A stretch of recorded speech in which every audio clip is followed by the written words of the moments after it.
नारायणं नमस्कृत्य नरं चैव नरोत्तमं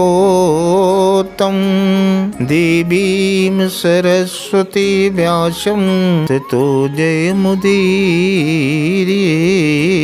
शौनक जी सूत महाराज से पूछे, गुरु यह बताओ, जो भागवत हमें सुना रहे हैं, इनकी रचना कब और कहाँ और किसने किया? सूत जी कहते हैं, द्वापर में वेद व्यास का अवतार हुआ। व्यास ने दिव्य दृष्टि से देखा कि घोर कलयुग आ रहा है, लोगों की बुद्धि मंद हो जाएगी, लोग अपने कार्य में इतने व्यस्त रहेंगे कि न तो वेद को पढ़ पाएंगे न वेद को समझ पाएंगे। तब उन्होंने एक वेद के 4 विभाग किए, ऋग्वेद, यजुर्वेद, अथर्ववेद, सामवेद। तभी से इनका नाम वेद व्यास हो गया। द्वापरे समनुप्राप्ते तृतीये युग पार्ये जाता पराशरा योगी सभ्य कलया हरि। तब वेद व्यास पंचम वेद महाभारत लिखा। फिर भी व्यास को संतोष नहीं हुआ और इसका सरलीकरण किया। वेद व्यास ने 17 पुराण लिख दिया, फिर भी संतोष नहीं हुआ। फिर नारद मुनि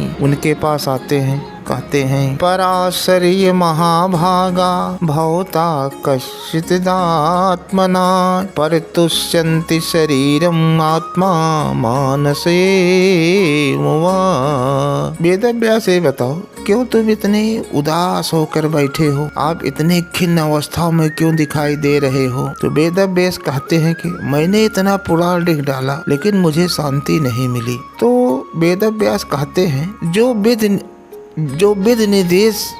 विधि निषेध से ऊपर उठ गए हैं, उनके लिए आप कोई ग्रंथ नहीं लिखा। आपने जितना ग्रंथ लिखा सब में विधि निषेध है। एक ऐसा ग्रंथ लिखो जिसके लिए सारी दुनिया दीवानी है। तो वेद व्यास ने सरस्वती के तट पर सामक प्रयास कुटिया में सरस्वती में गोता लगाया और गणेश भगवान का आवाहन किया। तो वहीं जो है श्रीमद् भागवत सरस्वती के तट पर प्रकट हो गया और गंगा तट पर इसका गायन हुआ। क्या गायन हुआ?